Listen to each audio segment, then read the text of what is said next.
The narcissist's twin lines of defense. We must achieve the prime aims. Fuel and control are the most important parts of the prime aims. With regard to control, we always achieve control over you, from our perspective, because we utilize the 3 assertions of control. Within the 3 assertions of control, the direct assertion of control is used the most, because this affords us both control and fuel. This is deployed the most because so much of our interaction with you is either in person or through direct communication, and therefore asserting control over you directly is the most obvious response. We are interacting with you, therefore assert control through that interaction. With the first assertion of control, you will repeatedly experience the narcissist twins lines of defense. Over and over, you will come up against this, and it is fundamental for you to understand what this means, how the narcissist uses them, and what this means for you. Imagine, if you will, a motor vehicle. This motor vehicle has a computer, which controls the suspension of the vehicle. This computer makes thousands of calculations and adjustments every second, so that the suspension alters to take into account holes in the road, rocks, rises, dips, and any deviation. The consequence of these frequent and instantaneous adjustments is that the car itself never lurches, dips, rolls, leans, or deviates. You could balance a glass of water on the dashboard and it would never spill. The car remains still and steady. We are similar.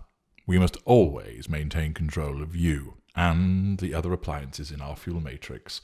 We have to have control over our environment so that we know there will be no loss of fuel, no reduction in the elements of the construct, no destruction of our empire, and the descent into oblivion. To ensure this control, just like ensuring the motor vehicle remains steady, we have to make repeated and frequent adjustments to cater for the vagaries of the environment.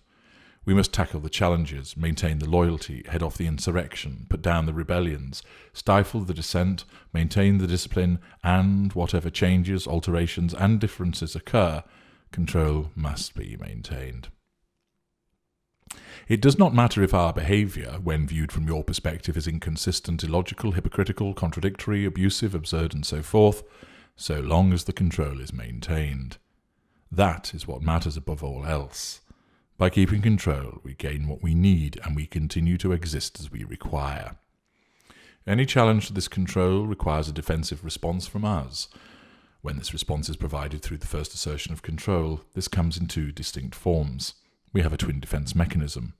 The first line is denial. The second line is distract and deflect. Dealing with denial. If you challenge us in some way, which therefore threatens our control, then our immediate response will be one of denial.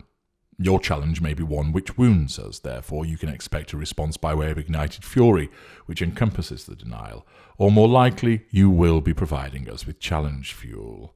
Thus, you will not be wounding us, you will be giving us fuel, but we not only want to provoke you into giving us more fuel, but we also have to assert control and assert our superiority, and the denial achieves both.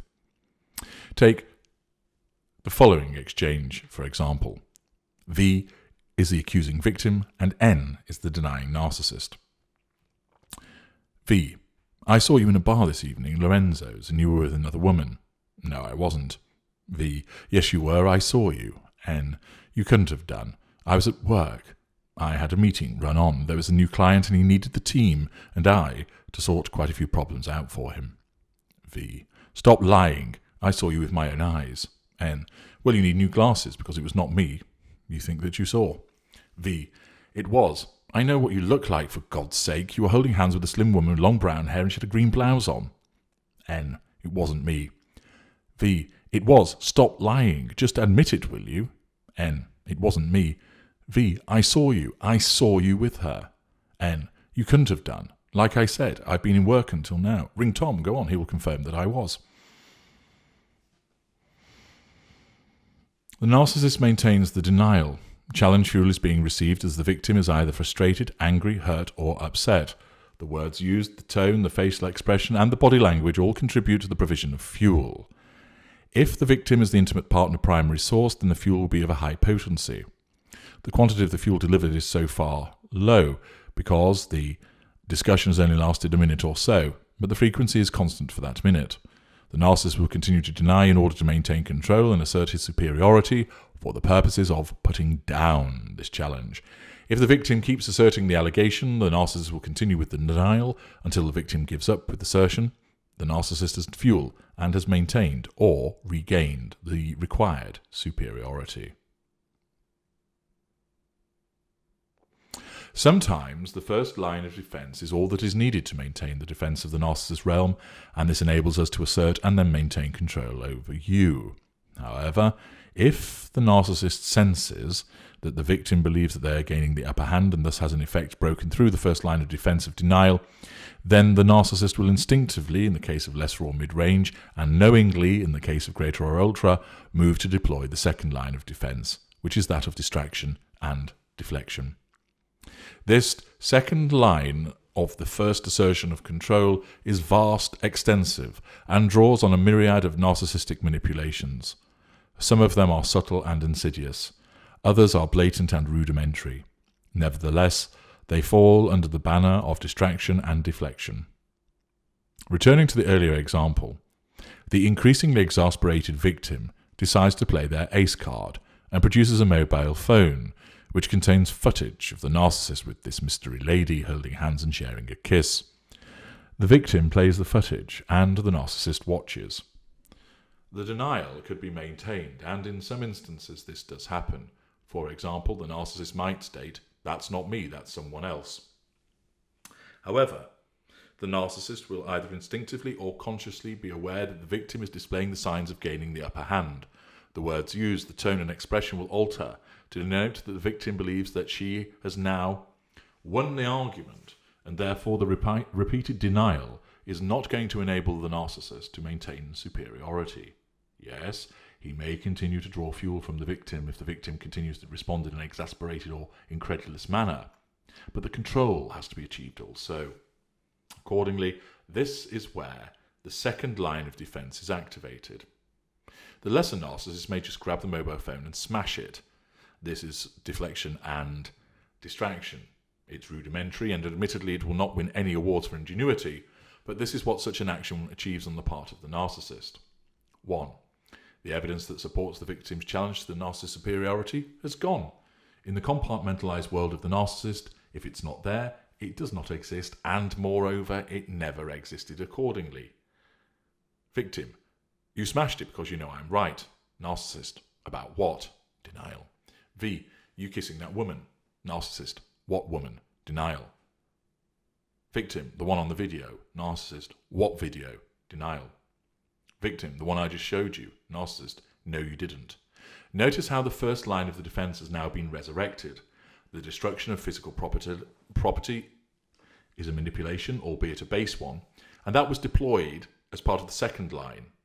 It was a deflection and distraction. And then the narcissist, instinctively feeling that that challenge has been addressed, deals with the follow-up challenge from the victim by reverting to the first line again, and thus engages in denial. This is a lesser narcissist, and of course, this is all being done instinctively. Returning to what this act achieves for the narcissist. 2. The response of the victim to this manipulation will provide fuel. 3. The assertion of control is maintained through this act. How might the mid-range narcissist respond to this escalation on the part of the victim? Denial only worked so far, and accordingly the second line of defense is then deployed by the mid-range narcissist. Narcissist: what the hell do you think you're playing at? Victim: what do you mean? Narcissist: spying on me. Victim: what? I'm not. I'm just showing you on the phone what you've done. Narcissist: yes, you are. I'm sick of you trying to control me, spying on me like this, and I'm not the only one. John said to me last week, he thinks you are very controlling. Victim: John thinks that. How do you work that one out? Narcissist: oh, he's not the only one. A few of my friends think that. The victim then gets sucked into justifying her own behaviour, trying to defend herself against the imaginary control she apparently asserts over the narcissist. The narcissist has deployed blame shifting, triangulation and smearing as part of the second line of defence, and it has worked. Fuel is being provided, and the initial allegation about cheating has been left by the wayside. Control is being asserted. The mid-ranger could have distracted and deflected by moving to the third assertion of control by walking off and implementing a silent treatment, absent or present, or within the first assertion of control, accusing the victim of having an affair, blame shifting, labelling, projection. And therefore, all manner of different manipulations can form part of this second line of defence. How about the greater? How might he have responded to the production of this video evidence? He may have adopted the approach of denial to begin with. However, there is a significant chance that the grudge will either have seen that what the victim had been doing, had been tipped off by someone as to what the victim had done, or ascertained from the victim's demeanour that there is a potential ace to be produced. Accordingly, the greater would not have bothered with denial to begin with.